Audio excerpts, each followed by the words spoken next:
Hello everyone, this is Mr. David with another lesson about the branches of government. In the last lesson, we talked about Congress. In this lesson, we will talk about the executive branch. The executive branch. When you see the words move like this, that means it is something that will be on the US Citizenship test. You can also say that the president is one of the branches of government.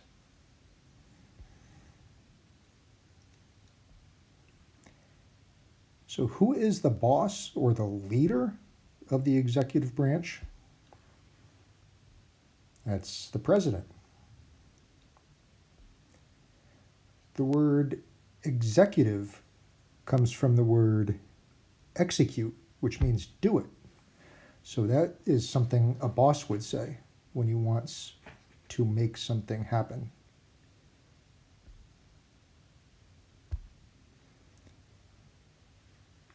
We vote for the president in November.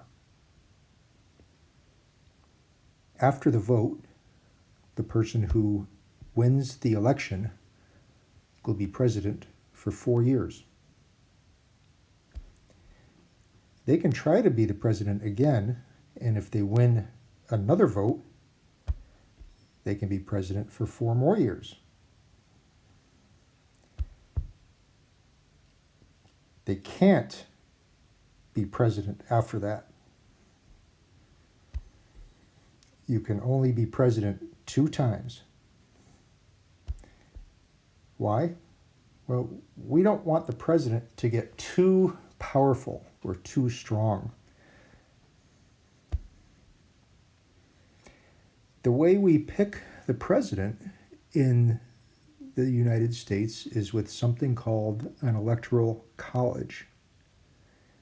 Each state has a number of votes or points. The states with a lot of people get a lot of points or a lot of votes, and the small states don't get as many. People from every state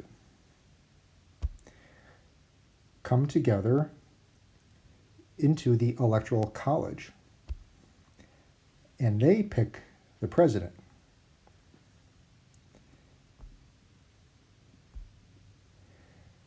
If you have 270 of these people pick you for president, then you win.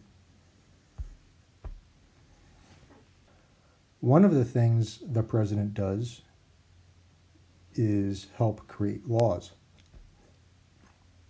Do you remember Congress from the last lesson? They write things called bills. If the president likes it, he or she will sign it, and that is when it becomes a law.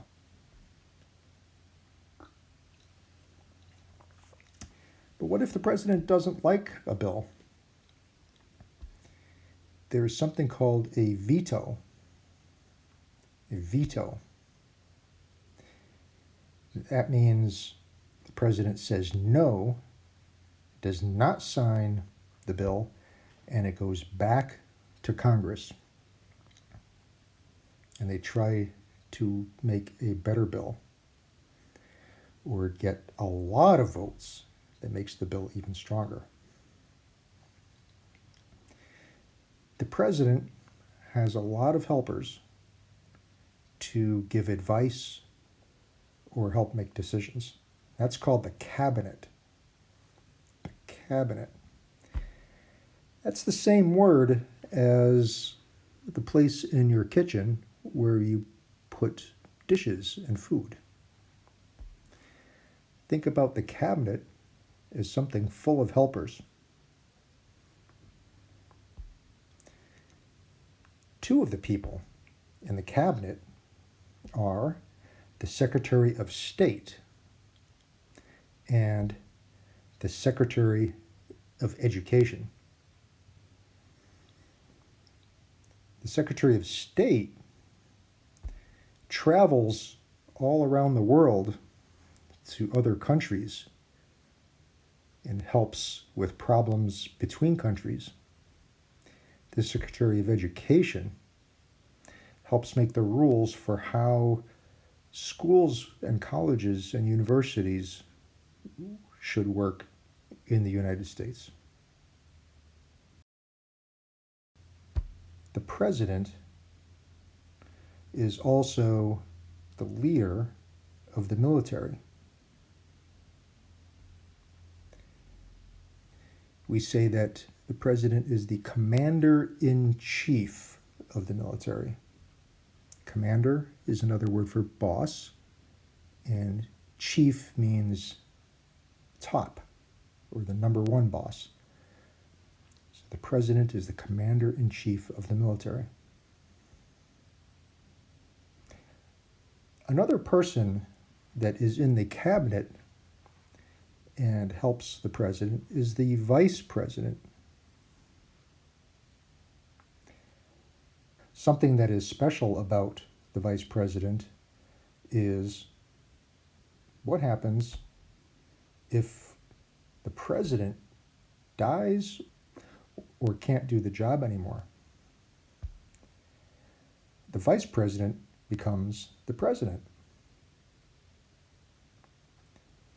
Well, what happens if the vice president who became president dies or can't do the job? Does that mean we don't have a president? No. Do you remember the House? They're the ones that write bills and help make laws. The number one person in the House is called the Speaker of the House. The Speaker of the House. That person becomes the president.